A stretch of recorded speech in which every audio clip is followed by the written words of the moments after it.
Hi ladies. Oh, I'm puffed now, even just from dancing in my seat. Just get myself together. How's it going? Happy Monday. As I said, I'm trying to test this new thing that somebody told me about. So I'm just fiddling with my phone at the moment. It's not looking like it's going to let me do it. No, I'm trying to do a watch party if any of you know what that's all about. But anyway, it's not looking like it's going to let me do it. Back to today's topic. So today I am going to be talking about, can control equal freedom? So here's a thought for you to ponder. Can taking control of what we can... Oh, geez. Buddy's with us and he just did a big snort. Buddy, you can't stay if you're going to make all those noises. Oh, sorry, I got distracted. Here's a thought for you to ponder. Can taking control of what we can control equate to greater feeling of freedom in our lives? What do you think? Does it sound crazy? Does it sound paradoxical? Does it sound perfect? Does it sound impossible? Have you done it? So drop me a comment or a GIF in the comments below to let me know what you think. Because in today's topic, I'm going to show you that it is possible to experience more freedom by exercising more control. But first, why was I doing crazy dancing? Well, today I'm going to, at the beginning of this video, talk a little bit more about what a highly sensitive extrovert is. Those of you who've been watching my videos for a while, I talk about it and only give a very brief description. And one of the things that we relate to really well is music. So that's been kind of my anthem, I call it, for quite a while now. So it's Free by Emily Sandé. I think that's how you say it. Anyway, so I wanted to start off the video with a bit of a boogie because music just lights me up, and that's quite common with highly sensitive people, is we have this strong reaction to music. Anyway, why am I talking about highly sensitive extroverts? Because I'm Jen and I'm a mindset transformation coach, and I'm passionate about helping female highly sensitive extroverts who are struggling to be themselves because they often feel too much for some people and feel they need to dim their light. So I help them overcome this so they can live authentic lives, comfortable and proud to be a highly sensitive extrovert. I'm also the free host of the free Facebook group, which has just been renamed to Empowered Empathetic Extroverts. So what is an extrovert? Now Buddy's going to be barking. Having one of those days. What is an extrovert, or what's the difference between an extrovert and an introvert? So I'm going to read some statements out that if you're an extrovert, then you're more likely to relate to these statements. So the first one is, I am seen as outgoing or as a people person. I feel comfortable in groups and like working in them. I have a wide range of friends and know lots of people.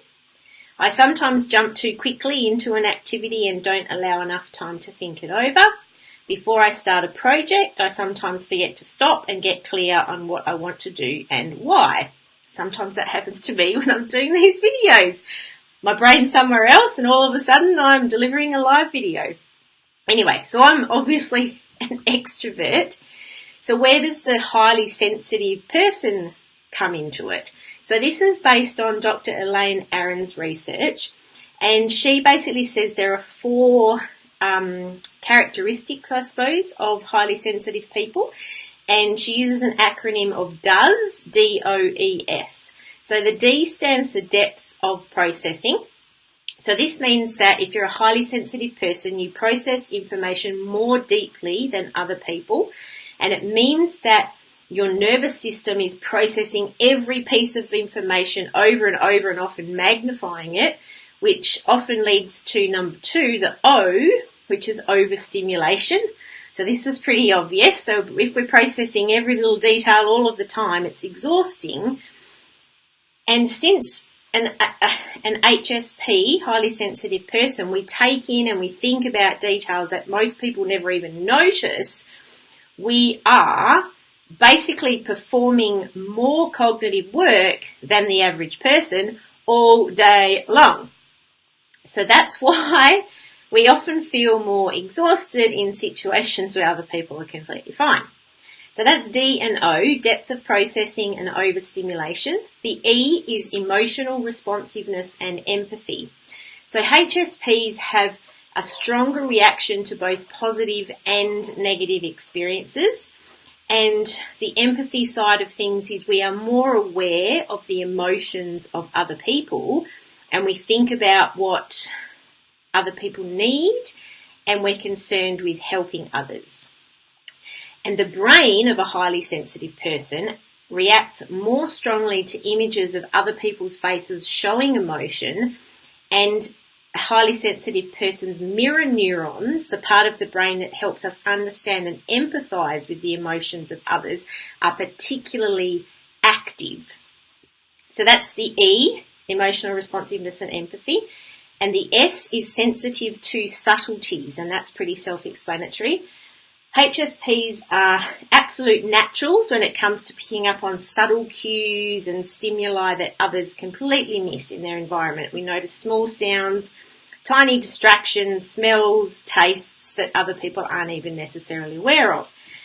And you'll probably notice when I'm doing my videos that quite often I'll get distracted with stuff that's going on around me. So how does this work in combination? So if you add highly sensitive person to extrovert, it actually creates a really interesting package that's full of seeming contradictions, because most highly sensitive people are actually introverts. So if you're an extrovert and a highly sensitive person, it's quite a unique combination. If you're interested in learning more, I've included a link to a very quick survey. I think it takes about 2 minutes of your time to find out if you are a highly sensitive extrovert. And I've also included a link to a web page that's got a little bit more information about introversion versus extroversion and highly sensitive people. So if you're a highly sensitive extrovert, we make up only about 6% of the population. We have different struggles and different challenges, so that's why I created the group to help. If you're interested in joining the group or learning more about it, you can find it on Facebook, #empowered empathetic extroverts. And I also wanted to draw your attention quickly to a free guide I created, Feel Fantastic in 3 Simple Steps. And again, the link to that is in the post attached to this video. Wow, that was a long introduction, but I really wanted to take some time today to just explain a little bit more about highly sensitive people and extroverts. And I think I might do that, I don't know, once a month or so maybe, depending on when I have the energy, I suppose. So back to the topic of freedom and control. So how many of you are self-confessed control freaks? Me, I definitely am. If you are, you're going to love this topic because it's going to give you an opportunity to exercise more control. So this is what I think a lot of us do. We're overthinkers. We overanalyze. We worry about something that we might have said last night at dinner or on Saturday night at a party. We worry about something that someone said to us at dinner or on Saturday night at the party. And often we can't sleep because of all those things that are going around in our mind. We ruminate on it for days. We spend so much time overthinking, overanalyzing and worrying. And then what we can sometimes do is we try to talk to people about what we said or did, or what they said or did that has obviously been going round and round in our head for days. And they sometimes look at us strangely because for them it's completely forgotten and it was a non-event at the time, but we have blown it up into a pretty big deal in our mind. So that's some of the things that we do. We also worry about hurting other people. We worry about the reaction that someone might have if we confront them or if we try to reinforce some boundaries with them about how we want to be treated. Have you ever done that before? If you can relate to any of this, then please drop a comment or a GIF into the comments box so that I know I'm on the right track and that I am speaking your language. Now, if we're doing all of these things, overthinking, overanalyzing, worrying, having these conversations with people and they're going, what are you talking about? It's not even a big deal. Why does this not work, or why is this not working for us? Often what happens is we get ourselves into a complete tizzy over nothing. We spend so much time worrying about stuff that turns out to be nothing. So that's the first thing that can happen. And the second thing is it's a completely impossible battle because there are so many things in life that are outside of our control. In fact, I'm going to argue in just a moment that most things are outside of our control. So what is actually happening is that your focus on things that you can't control is actually holding you hostage and stopping you from living a better life. You basically have no freedom to get on with other things because you're incessantly thinking about something in the past and worrying about what you can do to fix it. So what can we do instead? That is the key. So first of all, we've got to learn to focus on things we can control and learn to let go of things we can't control. So Jen, you might be saying, what can we control? So I am going to suggest that there are only 4 things in life that we can completely control. Care to take a guess what they might be? Drop some things in the comments that you think might be 100% in our control, whether you're watching this live or don't think anyone's on with me live. If you're watching a replay, maybe put hashtag replay and then put what you think might be one of the 4 things that is 100% completely in our control. I need a drum roll. Drum roll. Do you want to know what they are? What the 4 things are? Okay. What we think, what we feel, what we say, and what we do. That's it. What we think, what we feel, what we say, and what we do. They're the only 4 things that are in our control.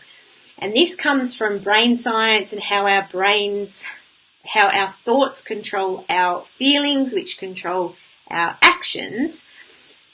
And when I say think, feel, say and do, I bet some of you are going, no, I can't control my feelings. They're all over the place. So it might not feel like you can control these things, but once you learn how your brain works, you most definitely can control all of these things. And yes, it takes practice. Doesn't happen overnight, but it is possible. The important thing to remember here, though, is that we cannot control what other people think of us or what other people choose to do as a result of something we might say or do. We can only control what we think, feel, say and do, and then leave it at that.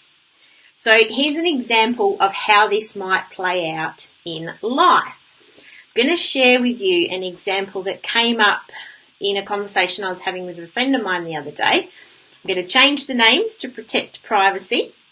So I'm going to call my friend Annette. So basically what happened is Annette said something that she thought might have upset her friend Bronwyn. Because what happened is they used to have these, their neighbours all lived down the road from each other. And they used to have these kind of semi-regular get-togethers at the end of the day. They'd just catch up and have a drink. So Annette thought she'd said something to upset Bronwyn because Bronwyn started seeming a little bit evasive. So Annette tried a couple more times to catch up, and Bronwyn kept giving these kind of, I'm busy, I'm sick or whatever. So Annette even said to Bronwyn, have I said something to offend you? This was in a text message. And Bronwyn's answer was along the same lines, all these different excuses. I've been sick, I've been busy, it's been Christmas, blah, blah, blah, blah, blah. So many different excuses every time Annette tried again to have another catch-up. So what happened then is Annette was she was stuck and she was feeling uncomfortable and awkward because they lived down the road from each other. So Annette couldn't completely avoid bumping into Bronwyn. So she wanted to try and resolve the situation. So my advice was to try one more time and this time confront it more directly. For example, in a letter maybe. I find that I like letters or written communications because you can kind of draft them, edit them and try your best to get the message across in a way that's less likely to cause issues. And I also suggested that in this letter she use I words.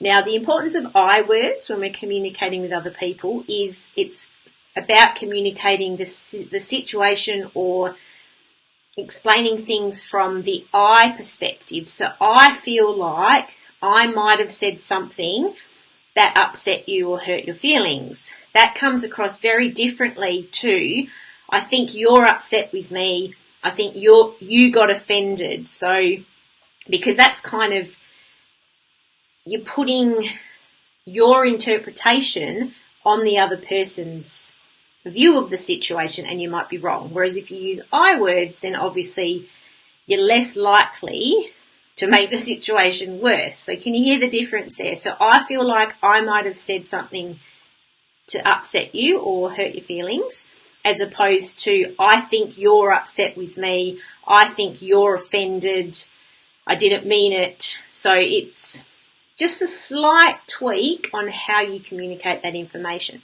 So once I suggested to Annette that she write this letter, she give it to Bronwyn, maybe just put it in a letterbox. And then this is where it gets key. Then let it go. And focus on the fact that she gave Bronwyn an opportunity to resolve the situation. And if Bronwyn chooses not to do anything with that letter, then Annette needs to focus on, well, I've done all I can. Now I can get on with my life and know that I did my bit. I controlled what I could control. I controlled what I did. And now I'm controlling what I think. I have no control over Bronwyn's response or lack of response to my actions. So being able to do this is all about focusing on the things that we can control, and through that we can influence others. So we can influence perhaps a more favourable outcome or the situation being resolved, but we can't actually control it. So we have to let go at some point and realise that we've done all we can. So that's where the freedom aspect comes in. So doing what we can and then feeling free rather than continuing to let it eat up our brain time. So therefore, control equals freedom, which was the topic of this video. Capiche? So that's pretty much it for today. If you want to continue this conversation, then please join the group, # Empowered Empathetic Extroverts, 3 E's we call ourselves. So join the group to continue the conversation and find out what this week's action step is, because I'm going to do an action step at the end of each of these videos.